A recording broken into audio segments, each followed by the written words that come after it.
Hi, I'm Joe Connolly, along with producer Neil A. Carousso, with a business owner whose growing success story was featured in no less than the Wall Street Journal, Marla Aaron of Marla Aaron Jewelry.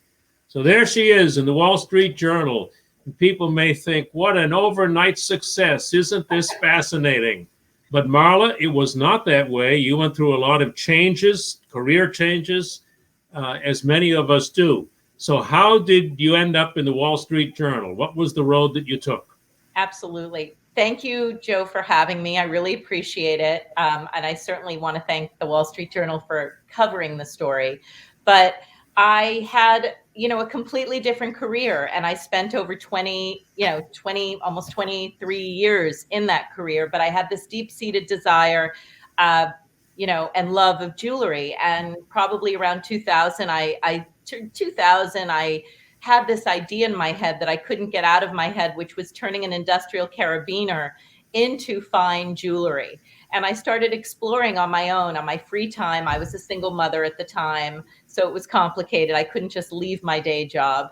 And but I started making the jewelry, and A little by carabiner is what, Marla? A carabiner carabiner is is it's like a quick link. It's like a link to a chain that opens. the And climbers use. bird climbers use it, but also more in an industrial, you'll see it, Right. all around industrial, construction sites and bridges and things like that. And I've So it's always, unusual to turn one into jewelry.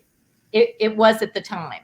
Um, and so I started doing it. And then I realized I just started hanging around 47th Street, which in New York is the area where jewelry is made. And I literally would just knock on doors with my carabiners that I had, and knock on doors and see who would help me. And I would do this on my lunch hour.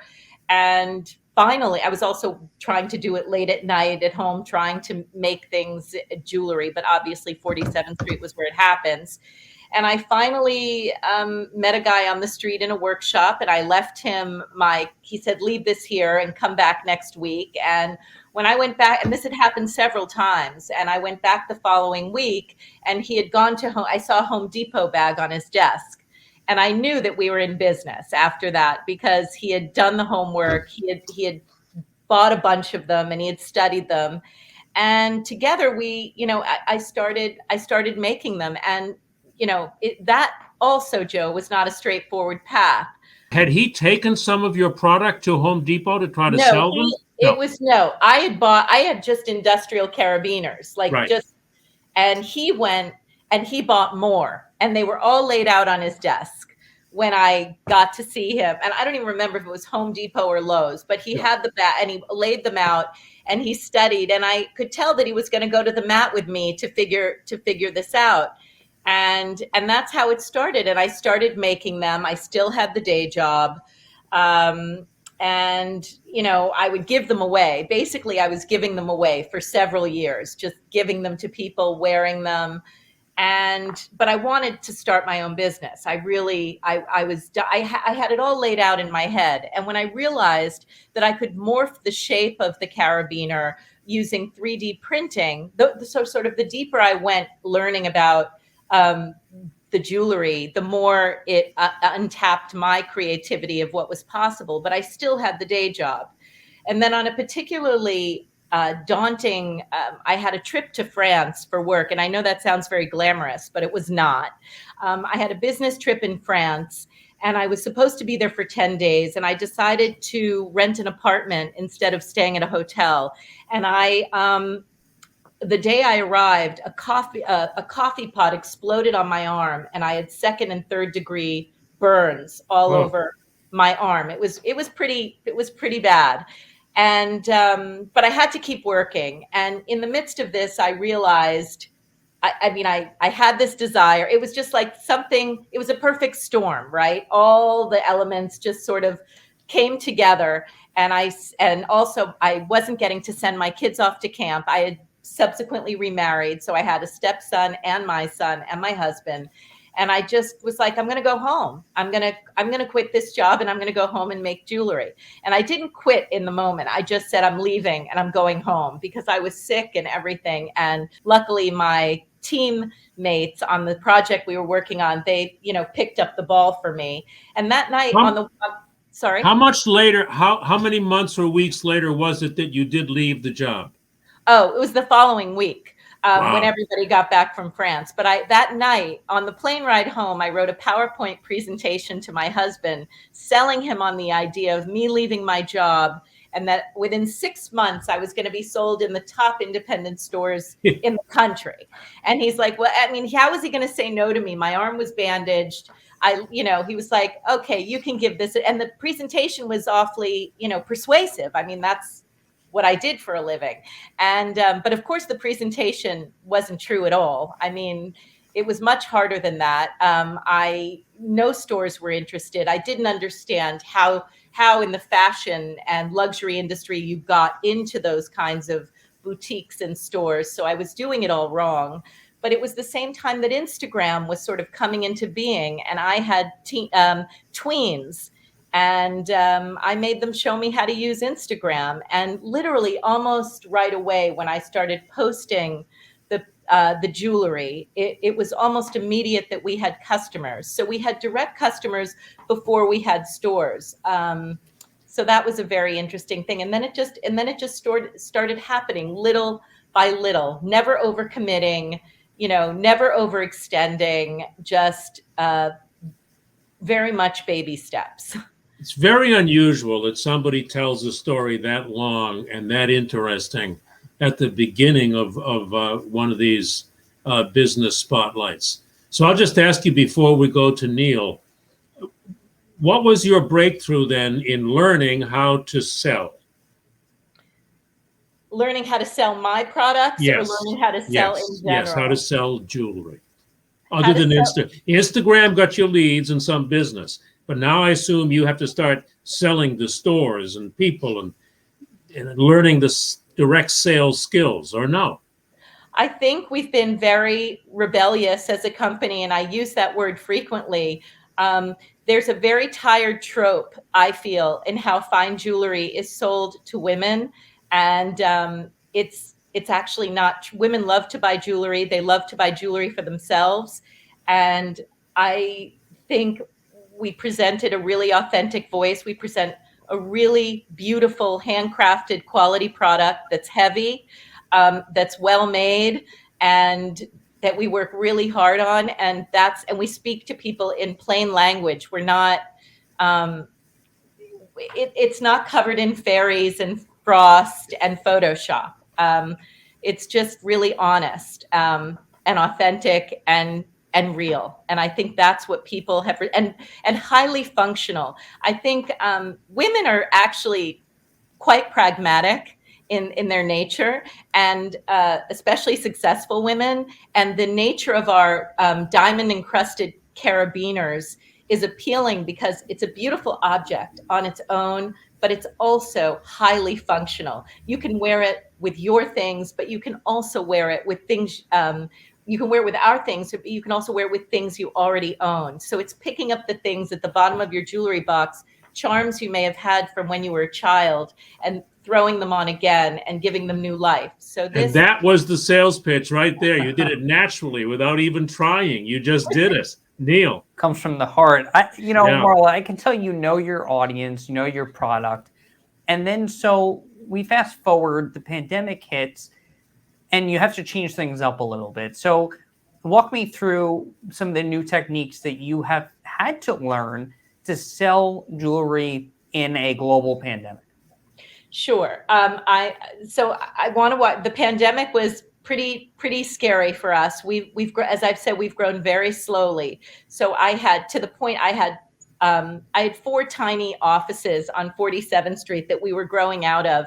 But the day the lockdown happened, I was actually handing over a lease to a landlord for a very large full floor on 47th Street. An architect was handing a check to, and a real estate broker. So it was, and then the space was empty and everybody was home, and everyone was home for a long time. So this was obviously a very scary moment. And we went home and everything was closed down. And I was thinking we would have Zoom. The first thing I instituted on my team, which we were 8 at the time, was Zoom meetings, where we would have Zoom meetings together from 9 in the morning and 5 to put just some structure around the day, even though there was really nothing we could do. And then towards the end of March, I was thinking, every year we give locks away to single moms. We give silver heart locks. We call it the Lock Your Mom Project, and we give them away to single moms. The first year I gave 50, and every year I had doubled it subsequently. And that year of the first year of the pandemic, we had planned to give out 800. So I was thinking to myself, this is around Mother's Day we do it, and I was thinking we could do this. We could figure out a way to get this done. And I told the team on one of those calls, I'm like, guys, we can't really do our job, but we could do the Lock Your Mom project because we have some of the locks made and we could figure out a way to get them. Post office was still running. We can get them to customer. Let's do this project from home.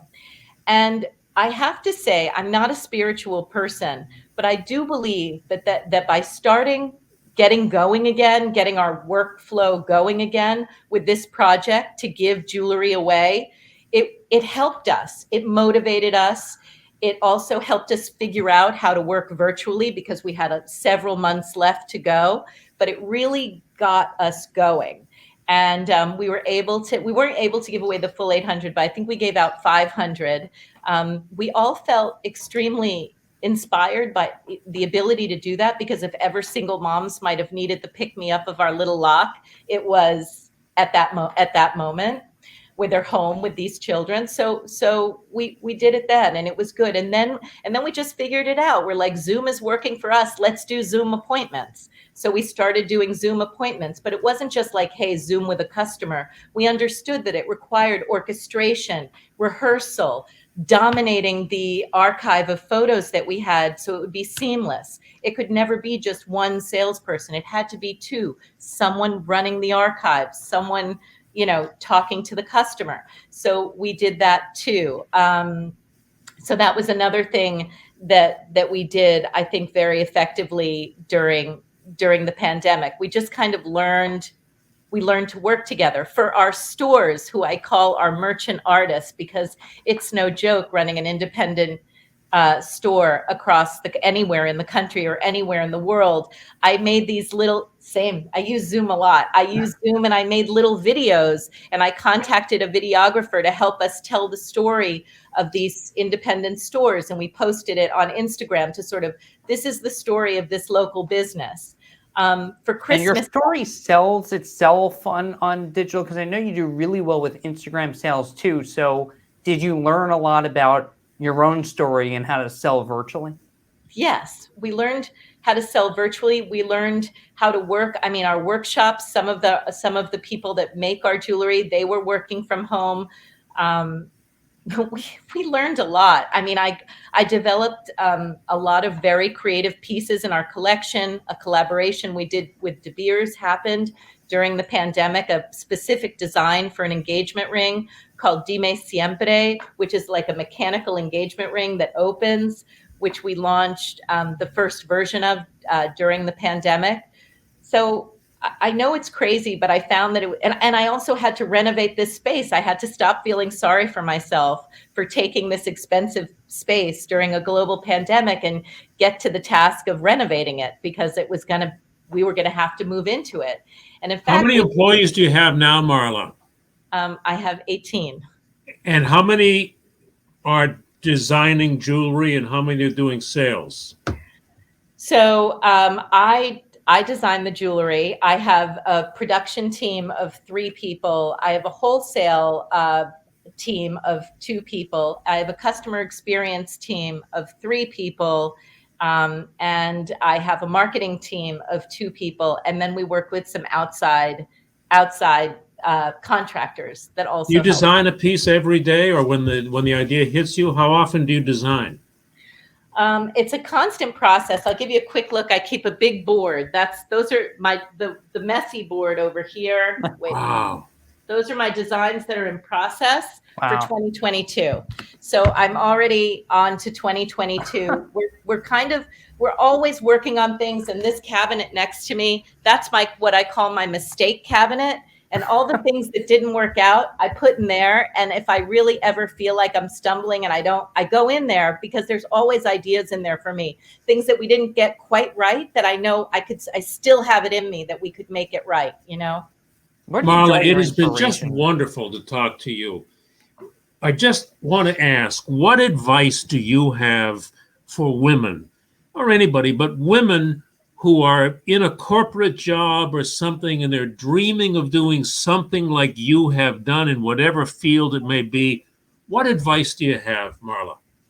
So I would say there were two mistakes, well, not mistakes, but two mistakes that I made. One is I didn't have the courage and I didn't have the faith in myself earlier to do this in my career. I really wish I had done it earlier. That's one thing.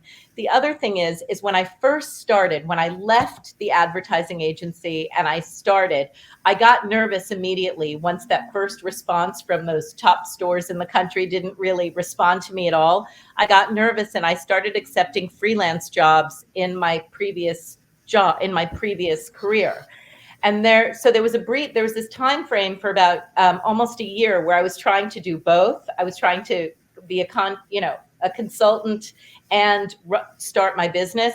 And I would say that was probably a mistake. And that was a waste of time because I wasn't doing anything that well. I was probably a mediocre consultant and I was doing a mediocre job starting my business. I had to fully pull the rug out and focus 100%. You can't really half bake it. You have to do it. You have to go all in every respect. Now you're on 47th Street, right? Where about 47th and where is the showroom?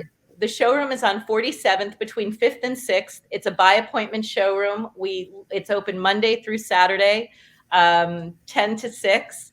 And we love having people visit us. And the web address, Marla? The web address is marlaaaron.com, and we are sold in about 50 stores around the world. What a great story. It's great to meet you. Thank you so much for sharing your story. Thank you. Gave a lot of people encouragement and inspiration. Joe, Neil, thank you for asking me to share my story. It's really an honor to get to even have the story, frankly, you know. Keep up the great work, Marla. Thanks. Thank you.